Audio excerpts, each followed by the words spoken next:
तो एपिसोड की स्टार्टिंग में दिखाया जाता है कि आसमान से कई सारे तारे टूटकर नीचे गिर रहे होते हैं और सभी न्यूज चैनल में यह बताया जा रहा होता है कि आज लियो मीटियोर शावर डे है और यह दिन हर 30 साल में एक बार आता है जब अर्थ के पास से कई सारे मीटियोर्स गुजरते हैं जो देखने में बिल्कुल टूटते हुए तारों की तरह लगते हैं।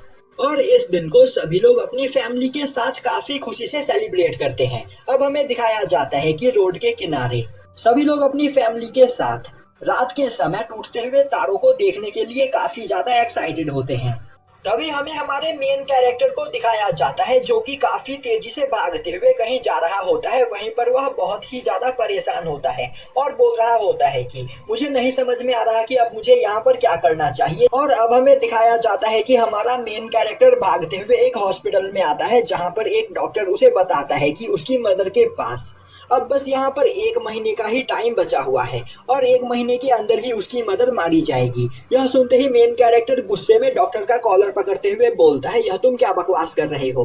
मेरी मदर यहाँ पर बिल्कुल हेल्दी है और तो और उनकी एज भी अभी बस 50 साल की ही है, तो आखिर वह इतनी जल्दी कैसे मर सकती है? और जब मैंने पिछली बार अपनी मदर को देखा था तो वह बिल्कुल ठीक थी, तुम यहाँ पर झूठ बोल रहे हो।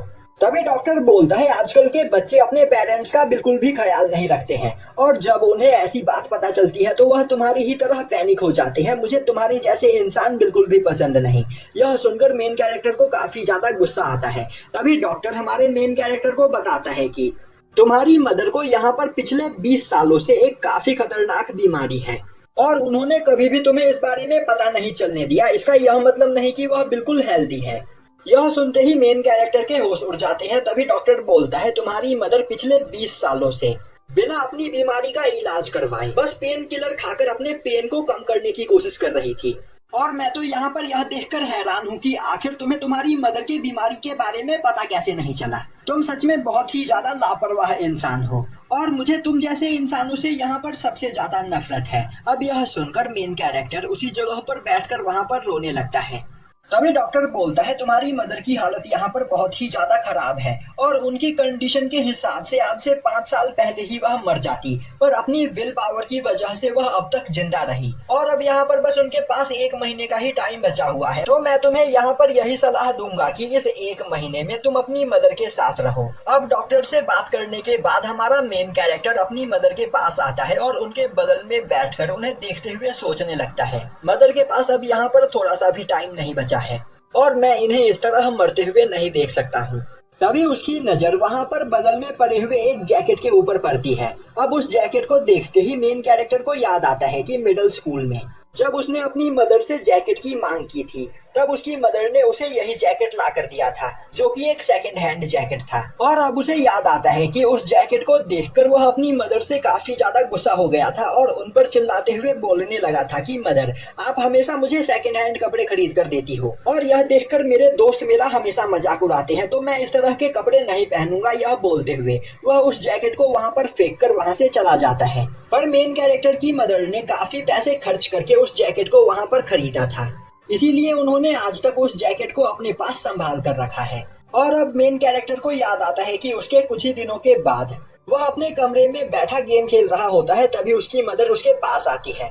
वहीं पर उनकी बॉडी में बहुत ही ज्यादा पेन हो रहा होता है, इसीलिए वह मेन कैरेक्टर से बोलती है कि वह उसके लिए मेडिसिन शॉप से कुछ पेन किलर खरीद कर ले आए। पर तभी मेन कैरेक्टर चिल्लाते हुए बोलता है, मदर, क्या आपको दिखाई नहीं दे रहा कि मैं यहाँ पर एक इतना इम्पोर्टेंट गेम खेल रहा हूँ और जब भी मैं यहाँ पर गेम खेलना स्टार्ट करता हूँ तभी आपको इस तरह की चीजें याद आती है। और यह बोलते बोलते वह अपने गेम में हार जाता है और इसका गुस्सा भी वह अपनी मदर के ऊपर निकालता है। और अब कुछ दिनों के बाद मेन कैरेक्टर अपनी मदर से 600 युआन मांगता है, जो सुनते ही उसकी मदर बोलती है, इस महीने उनका काफी ज्यादा खर्चा हो गया है और अभी उनके पास ज्यादा पैसे बचे हुए भी नहीं है, तो आखिर वह 600 युआन का क्या करेगा। मेन कैरेक्टर हंसते हुए बोलता है, मैंने अपने दोस्तों से प्रॉमिस किया था कि मैं उन्हें पार्टी दूंगा, इसीलिए मुझे 600 युआन चाहिए।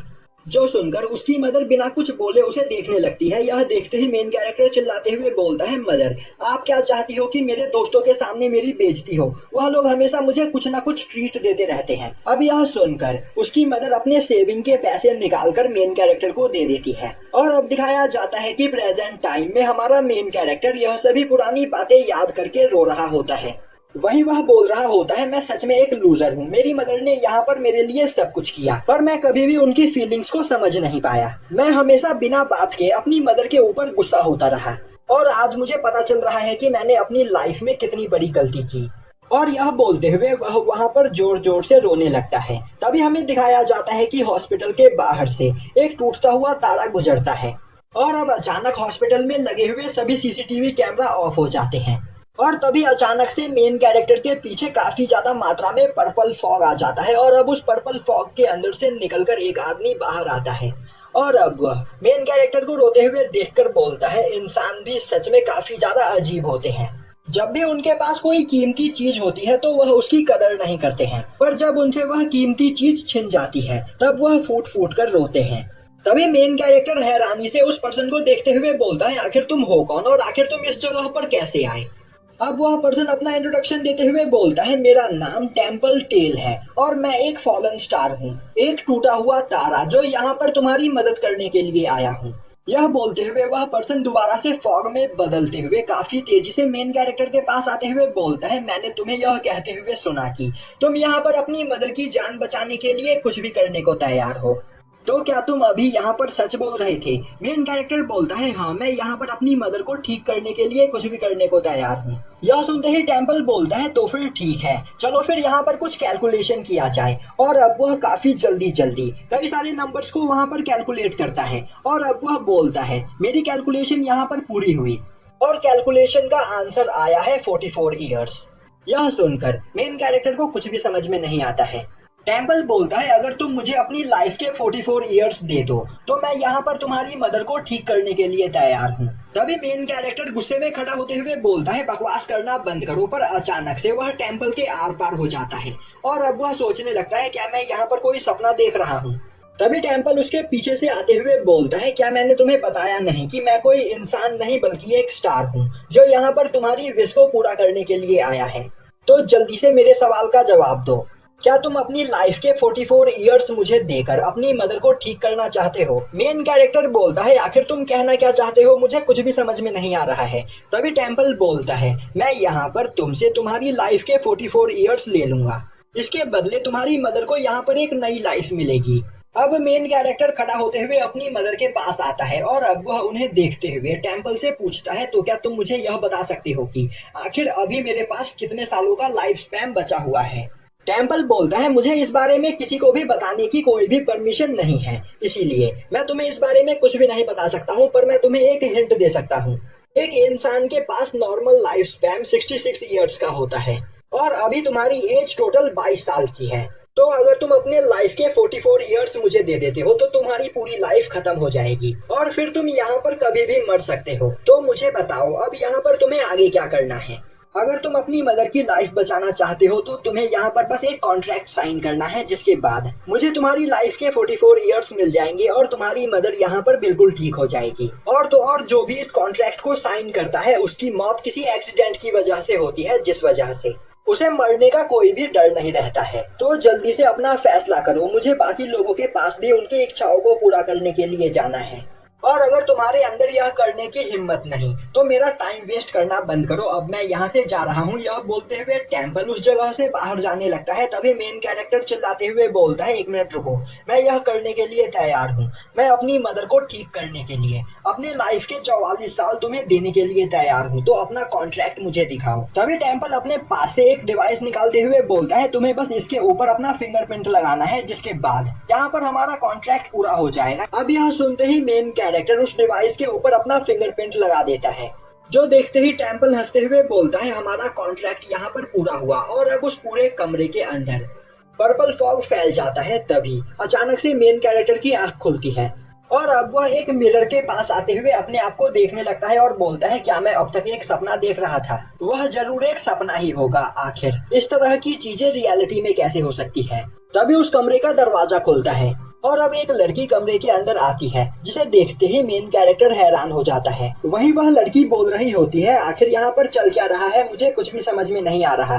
मैं दोबारा से यहाँ पर यंग हो चुकी हूँ। और अब मेन कैरेक्टर बोलता है, यह तो मदर है, यह यहाँ पर बिल्कुल ठीक हो चुकी है, साथ ही साथ इनकी एज भी अब यहाँ पर काफी ज्यादा कम हो गई है। मुझे अपनी आंखों पर यकीन नहीं हो रहा है, पर यह सब कुछ सच है। अब हमारा मेन कैरेक्टर अपनी मदर को हॉस्पिटल से डिस्चार्ज करवाकर उन्हें वापस से अपने घर ले जाने लगता है। वहीं वह सोच रहा होता है, मदर को हॉस्पिटल से डिस्चार्ज करवाने के लिए मुझे बहुत ही ज्यादा नाटक करना पड़ा, क्योंकि यहाँ पर किसी को भी नहीं पता है कि मदर दोबारा से यंग हो चुकी है। इसीलिए मैं डॉक्टर के सामने बहुत ही ज्यादा रोया, गिड़गिड़ाया, और मैंने उनसे कहा कि मैं अपनी मदर को यहाँ पर अपने साथ रखना चाहता हूँ। यह सुनकर डॉक्टर भी वहाँ पर भावुक हो गए और उन्होंने मदर को डिस्चार्ज कर दिया। तभी वहाँ पर भागते हुए मेन कैरेक्टर की मदर आती है। वहीं पर वह जंप करते हुए बोल रही होती है, अब मेरी बॉडी में बिल्कुल भी दर्द नहीं हो रहा है, साथ ही साथ मेरी पावर भी यहाँ पर पहले से काफी ज्यादा बढ़ गई है। वहीं पर वह काफी ज्यादा एक्साइटेड होती है और अलग अलग तरह के स्टंट कर रही होती है, जो देखकर आसपास खड़े सभी लोग काफी हैरानी से उन्हें देखने लगते हैं। अब मेन कैरेक्टर अपनी मदर को लेकर अपने घर की ओर जाने लगता है। वहीं वह सोच रहा होता है, मदर यहाँ पर बिल्कुल ठीक हो चुकी है, पर मुझे यह समझ में नहीं आ रहा है कि आखिर यह दोबारा से यंग क्यों हो गई। वहीं उसकी मदर बोल रही होती है, कहीं यह सब कुछ सपना तो नहीं, आखिर वह अचानक से यंग कैसे हो सकती है। वहीं मेन कैरेक्टर सोच रहा होता है, मुझे नहीं पता कि आखिर यहाँ पर क्या चल रहा है, पर मैं यह बात जानता हूँ कि अब मैं यहाँ पर मरने वाला हूँ और मेरी मौत किसी एक्सीडेंट में होगी। तभी एक कार काफी तेजी से उनकी ओर आ रही होती है, पर अचानक से उस कार का बैलेंस बिगड़ जाता है, जिससे वह कार सीधा मेन कैरेक्टर की ओर आने लगती है।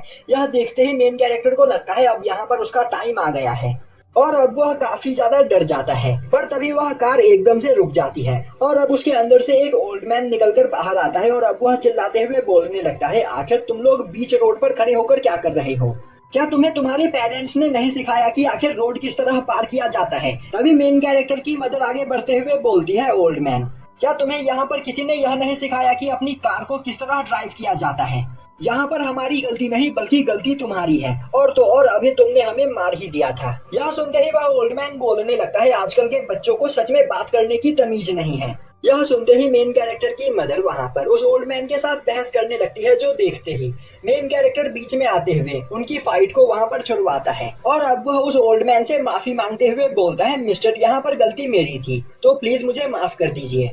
यह सुनते ही उसकी मदर बोलती है, बेवकूफ, यहाँ पर गलती तुम्हारी नहीं बल्कि इस बूढ़े आदमी की थी, तो आखिर तुम इससे माफी क्यों मांग रहे हो? अब यह सुनते ही वह ओल्ड मैन गुस्से में मेन कैरेक्टर की मदर से बदतमीजी करने लगता है, जो देखते ही मेन कैरेक्टर उस ओल्ड मैन का कॉलर पकड़ते हुए उसे गाली देने लगता है। वहीं वह बोल रहा होता है, आखिर तुम्हारी हिम्मत कैसे हुई मेरी मदर से इस तरह बात करने की? अब मेन कैरेक्टर को गुस्से में देखकर उसकी मदर उसे शांत करते हुए बोलती है, बच्चे यहाँ पर शांत हो जाओ, तुम्हें गुस्सा नहीं करना चाहिए। अब उन दोनों को इस तरह बात करते हुए देखकर ओल्ड मैन काफी ज्यादा डर जाता है और बोलने लगता है, यह दोनों पागल है, और यह बोलते हुए वह वहाँ से भाग जाता है। अब दिखाया जाता है कि घर पहुंचकर मेन कैरेक्टर की मदर काफी टाइम से अपने आप को मिरर में देखी चली जा रही होती है। वहीं पर उन्हें अभी भी यकीन नहीं हो रहा होता है कि वह दोबारा से यंग हो चुकी है। वहीं पर बैठा मेन कैरेक्टर सोच रहा होता है, आज तक मेरी मदर ने मेरे लिए बहुत कुछ किया है, पर अब मैं यहाँ पर मरने वाला हूँ, पर मरने से पहले मैं अपनी मदर के लिए कुछ करना चाहता हूँ। और अब वो अपनी मदर के पास आते हुए बोलता है, मदर, मैं जानना चाहता हूँ कि क्या आप अपनी यंग एज में कोई ऐसा काम है जो नहीं कर पाई और उसका आपको आज तक पछतावा हो? अब उसकी मदर थोड़ी देर तक सोचने के बाद बोलती है, वह एक काफी गरीब फैमिली से बिलोंग करती थी, जिस वजह से काफी मुश्किलों का सामना करने के बाद उन्होंने अपने हाई स्कूल को कंप्लीट किया, पर वह कॉलेज में जाकर पढ़ाई करना चाहती थी, पर कॉलेज में एडमिशन लेने के लिए उनके पास पैसे नहीं थे। इसीलिए अपने हाई स्कूल के बाद अपनी फैमिली को सपोर्ट करने के लिए उन्हें जॉब करना पड़ा। यह सुनते ही मेन कैरेक्टर बोलता है, तो फिर चलिए हम कल ही चलकर किसी कॉलेज में एडमिशन लेते हैं, वैसे भी यहाँ पर कॉलेजेस के एंट्रेंस एग्जाम चालू है। मेन कैरेक्टर की मदर बोलती है, अब वह यहाँ पर बूढ़ी हो चुकी है, तो आखिर अब वह कॉलेज जाकर क्या करेगी? मेन कैरेक्टर बोलता है, मदर, क्या आप भूल गई, आप दोबारा से यहाँ पर यंग हो चुकी हो?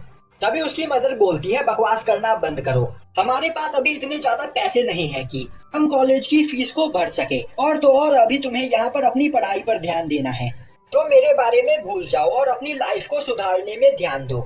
और अब यहाँ पर मेरी तबीयत ठीक हो चुकी है, तो मैं दोबारा से अपने पुराने काम पर जा सकती हूँ। तभी मेन कैरेक्टर खड़ा होते हुए बोलता है, मदर, आखिर आप मेरी बात समझ क्यों नहीं रही हो? यहाँ पर मैं जॉब करना स्टार्ट कर रहा हूँ, और मैं चाहता हूँ कि आप कॉलेज में जाकर पढ़ाई करो, आपको कॉलेज की फीस की चिंता करने की कोई जरूरत नहीं। यह सुनते ही मेन कैरेक्टर की मदर उसके ऊपर गुस्से में चिल्लाने लगती है, जो देखकर मेन कैरेक्टर परेशान हो जाता है। तभी उसकी मदर बोलती है, आखिर आज तुम इतना ज्यादा अलग क्यों बिहेव कर रहे हो। तभी मेन कैरेक्टर अपनी मदर को एक मिरर के पास लेकर आता है और बोलता है, एक बार अपने आप को देखो, क्या आपको सच में लगता है कि आप दोबारा से अपने पुराने काम पर जाकर उसे ज्वाइन कर सकती हो। आप अब यहाँ पर दोबारा से यंग हो चुकी हो, जिस वजह से आपको यहाँ पर कोई भी नहीं पहचानेगा। अब यह सुनते ही उसकी मदर बोलती है, तुमने बिल्कुल सही कहा, जब मैं पहली बार नींद से जगी थी तब मैंने भी खुद को यहाँ पर नहीं पहचाना था, तो आखिर यहाँ पर चल क्या रहा है। मुझे सच में यहाँ पर कुछ भी समझ में नहीं आ रहा, तो क्या तुम इस बारे में कुछ जानते हो। यह सुनते ही मेन कैरेक्टर बोलता है, हाँ मुझे इस बारे में सब कुछ पता है। और अब वह आगे बढ़कर अपनी मदर को सब कुछ बताने की कोशिश करता है, पर तभी वह वहीं पर रुक जाता है। और अब वह सोचने लगता है, अगर मदर को पता चलेगा कि मैंने यहाँ पर अपनी लाइफ के 44 इयर्स देकर मदर की जान बचाई है, तो इस बारे में जानकर उन्हें बहुत ही ज्यादा बुरा लगेगा, तो मैं इन्हें इस बारे में नहीं बता सकता हूँ। और यहीं पर यह एपिसोड खत्म हो जाता है।